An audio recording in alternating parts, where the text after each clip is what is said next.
Olá, meus amigos e minhas amigas. Ontem, terça-feira, as forças russas reagiram com mísseis, drones e ataques aéreos contra as tropas ucranianas, numa ação que, segundo um alto comandante russo, teria estagnado o avanço da Ucrânia dentro do território.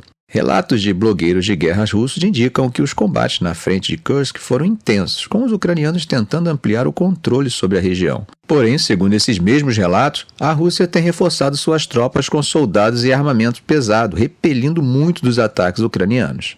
O Ministério da Defesa russo divulgou imagens de bombardeiros Sukhoi Su-34 atacando o que seriam tropas ucranianas na região de fronteira de Kursk, e afirmou ter repelido ataques em vilarejos a cerca de 26 a 28 quilômetros da fronteira. Ainda segundo a Rússia, foram destruídos 35 tanques ucranianos, 31 veículos blindados de transporte de tropas, 18 veículos de combate de infantaria e 179 outros veículos blindados durante a batalha de uma semana. O major-general Apti Alausnov, comandante da Unidade de Forças Especiais Chechenas, Akhmat, disse o seguinte: "A cavalgada desenfreada do inimigo já foi detida. O inimigo já sabe que o blitzkrieg que planejava não funcionou." No entanto, ainda não está claro qual lado controla a cidade russa de Zudza, ponto crucial para o transporte de gás russo para a Europa. No lado ucraniano, o presidente Volodymyr Zelensky afirmou que essa operação em território russo está diretamente ligada à segurança da Ucrânia e destacou que a região de Kursk tem sido utilizada pela Rússia para lançar inúmeros ataques contra o território ucraniano. Essa incursão ucraniana, apesar de bem sucedida até certo ponto, levanta algumas questões estratégicas. Será que ao dedicar forças a essa ofensiva, a Ucrânia não estaria deixando outras frentes vulneráveis? A Rússia, com um exército muito maior, poderia tentar cercar as forças ucranianas em resposta. E, enquanto isso, os aliados ocidentais da Ucrânia, que estão determinados a evitar uma escalada do conflito que leve a um confronto direto entre Rússia e OTAN, afirmaram que não foram avisados previamente sobre essa ofensiva ucraniana. Acho que Putin não acredita muito nessa versão. Ele chegou a dizer que o Ocidente está usando a Ucrânia para travar uma guerra por procuração contra a Rússia, e que essa incursão na fronteira seria uma tentativa de desestabilizar a situação interna no país. Bom, e parece que os Estados Unidos ou seus representantes internos não fazem questão de se afastar dessa teoria de Putin. Os senadores americanos Lindsey Graham e Richard Blumenthal se encontraram com o presidente Volodymyr Zelensky e, durante a reunião, fizeram questão de elogiar a ofensiva ucraniana na região russa de Kursk. Eles estavam lá na Ucrânia como parte de uma delegação bipartidária do Congresso dos Estados Unidos, e as palavras deles não deixaram dúvidas sobre o apoio americano às ações da Ucrânia. Lindsey Graham disse a Zelensky que levar essa guerra até Putin e fazê-lo pagar um preço é a coisa certa a se fazer. Ele chamou o movimento ucraniano de ousado e brilhante. Essa incursão marca, sem dúvida, um momento importante na guerra, pois é o maior ataque em solo russo desde a Segunda Guerra Mundial. E o mais interessante, meus amigos, é que essa foi a primeira vez que o exército ucraniano liderou uma incursão desse tipo, em vez de grupos pró-Ucrânia dentro da própria Rússia. Isso demonstra uma mudança de tática e tira Moscou de vez de sua zona de conforto, mesmo considerando que drones ucranianos já atingiam a área há tempos. Durante a reunião, os senadores também discutiram com Zelensky a proposta de uma nova legislação chamada Stand by Ukraine, que visa consolidar o apoio dos Estados Unidos à Ucrânia. Richard Blumenthal deixou claro que, na visão dele, a luta da Ucrânia é também a luta pela liberdade e independência de povos ao redor do mundo, incluindo os Estados Unidos. Graham acrescentou que o apoio à sobrevivência e prosperidade da Ucrânia é uma questão de segurança nacional, independentemente de partidos políticos. Por outro lado, na Rússia, a situação está cada vez mais tensa, com moradores sendo evacuados da região de Belgorod, que fica próxima à fronteira ucraniana. A TV estatal russa mostrou imagens dessas evacuações e de civis feridos na região de Kursk.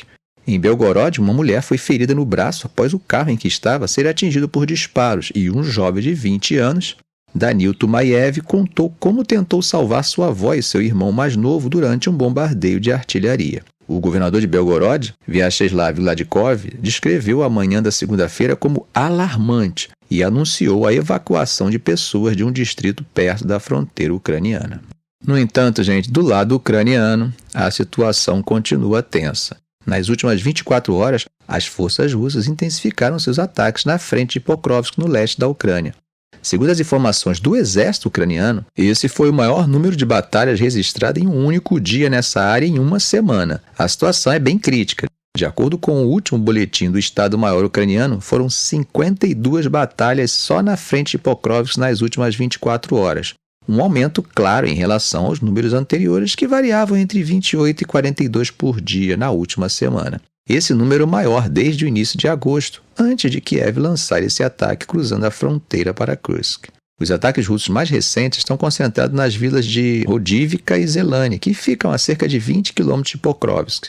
Para você ter uma ideia, essas batalhas representam mais de um terço de todos os confrontos ao longo de uma frente de 1.000 quilômetros. Bom, gente, atravessando o Mediterrâneo, notícias recentes dão conta de que a única coisa que pode impedir o Irã de retaliar diretamente contra Israel pela morte do líder do Hamas, Ismail Haniyeh, é um acordo de cessar-fogo em Gaza, que, como sabemos, deve estar em pauta nas negociações previstas para acontecer ainda essa semana. 3 autoridades iranianas de altíssimo escalão já avisaram. Se não houver esse acordo, ou se o Irã perceber que Israel está arrastando as negociações de propósito, a resposta iraniana pode ser imediata. Eles também foram claros sobre o motivo da retaliação. O Irã já jurou uma resposta severa ao assassinato de Haniyeh, que aconteceu enquanto ele visitava Teherã no final do mês passado. E claro, eles apontam Israel como responsável. Agora, gente, é importante destacar que Israel não confirmou nem negou sua participação nesse ataque. E conforme comentamos no vídeo de ontem, os Estados Unidos, percebendo o risco iminente, enviaram navios de guerra e até um submarino para reforçar as defesas israelenses. Segundo uma dessas autoridades iranianas, que é um oficial de segurança de alta patente, o Irã está pronto para, junto com seus aliados como o Hezbollah, lançar um ataque direto se as conversas de paz em Gaza falharem. Mas a grande questão que fica é quanto tempo o Irã está disposto a esperar antes de agir. Essa dúvida permanece no ar, já que os oficiais iranianos não mencionaram por quanto tempo vão aguardar o desenrolar das negociações. A situação fica ainda mais complexa quando lembramos que, além de Haniyeh, Fuad Shukr, um comandante do Hezbollah, também foi morto recentemente, aumentando ainda mais o risco de uma guerra de maiores proporções no Oriente Médio. Diante disso, o Irã tem mantido diálogos intensos com países ocidentais e os Estados Unidos, tentando calibrar sua resposta para que ela seja proporcional e não desencadeie uma guerra total. Todas essas informações foram obtidas de fontes que pediram anonimato, é claro, devido à extrema sensibilidade do assunto. O embaixador dos Estados Unidos na Turquia confirmou que Washington está pedindo aos seus aliados para ajudarem a convencer o Irã a diminuir a tensão. E olha só, 3 fontes de governos regionais falaram sobre as conversas com Teherã para evitar uma escalada do conflito antes que as negociações para cessar fogo em Gaza, que devem começar na quinta-feira, se desenrolem. O local ainda está sendo decidido entre o Egito e Catar. Mas será que o Irã vai realmente segurar sua retaliação caso surja uma chance concreta de cessar fogo? Bom, segundo o comunicado da missão iraniana na ONU, eles esperam que a resposta seja dada de forma que não prejudique uma possível trégua. Entretanto, o Ministério das Relações Exteriores do Irã afirmou que os apelos para exercer moderação contradizem os princípios do direito internacional. E tem mais, o porta-voz da Casa Branca, John Kirby, reforçou a gravidade do momento ao afirmar que algo pode acontecer essa semana e que o time de qualquer ação do Irã e seus aliados poderia impactar diretamente as conversas que estão programadas para quinta-feira. Ao longo do final de semana, o Hamas expressou dúvidas sobre a realização dessas negociações, algo que já estava no ar após várias rodadas de conversas entre Israel e Hamas nos últimos meses, sem se chegar a um acordo final de cessar-fogo. No entanto, em Israel, muitos observadores acreditam que uma resposta iraniana é iminente, e especialmente após o supremo líder do Irã, o Ayatollah Ali Khamenei, declarar que Israel será severamente punido pelo ataque em Teherã.